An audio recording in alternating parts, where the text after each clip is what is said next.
Good morning, everybody. Welcome back. I hope you had an awesome weekend. I hope you're excited for this week. We had another great week last week, guys. Over 700 hours produced, close to $85,000 in revenue produced last week.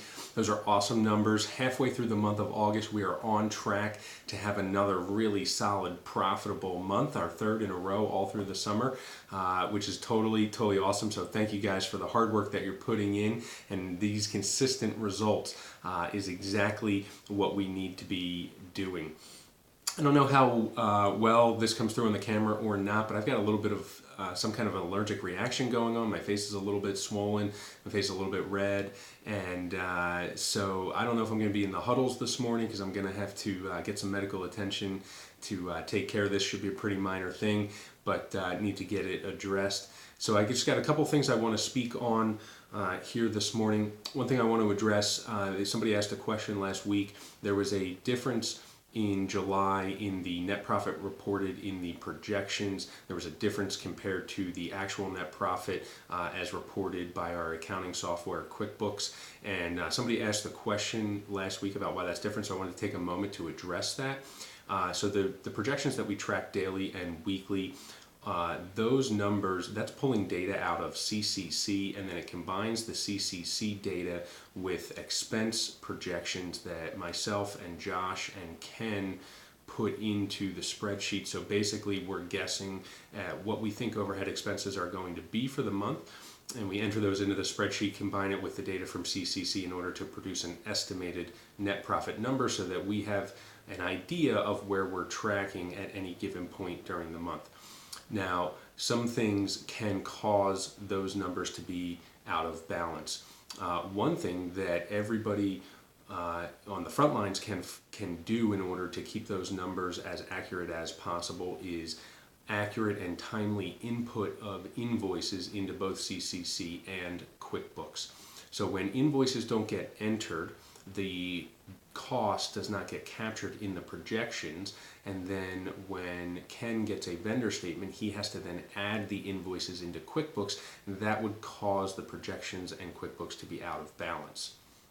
So if we are all diligent with timely and accurate input of invoices, that will keep the projections much closer to actuals as we go throughout the month, so that we are tracking exactly where we're at.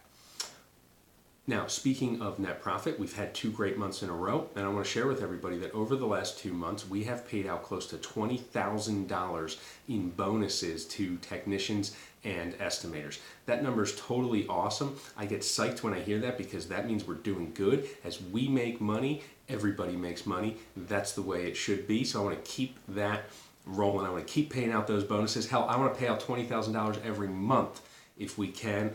That would be totally fucking awesome. So what do we need to do this week in order to keep those bonuses rolling? This is the second thing I want to share with everybody. I noticed this week that we are starting off the week with a little bit less work in process than we have been for the last couple of weeks or months. So we're just under 1,000 hours going into this week. Now that's not a bad number. However, it is lighter than we have been tracking. The other thing I noticed this morning is that we have very little work scheduled in for this week and next week, and we have nothing scheduled in for the following week. In order for us to maintain the consistency of production that we've had, in order for us to keep those bonuses rolling, we got to keep the work coming in so that we can keep executing and producing the work. So what I want everybody to get focused in on this week is converting opportunities into repair orders. Let's fill up our schedules for the next few weeks so that we can keep this thing rolling. So we got to be following up on all estimates that we've written that haven't converted, any customer that we've talked to, any phone call that we've taken, or somebody that was inquiring. Those are all open opportunities. Your friends, your family, your neighbors, anybody that's got damage on the car, those are opportunities. We need to convert them into repair orders so that we can keep this thing rolling along. Finally, efficiency contests for the month of August. We're working towards an additional half-day paid time off for everybody at the shop that has the highest overall efficiency for the month of August. And halfway through August, Aureus is in the lead with an efficiency a little over 180%. You guys are crushing it up there. Keep it rolling. Eds and Mercer are very, very close together at about 145% efficiency. You still got half the month left to make up that ground and take Aureus down. Let's see what happens this week. But guys, keep pulling, keep pushing hard. Everybody stay cool, stay hydrated, and let's keep this thing rolling along. You guys make it a great week. I will talk to you soon. Thank you for everything that you do.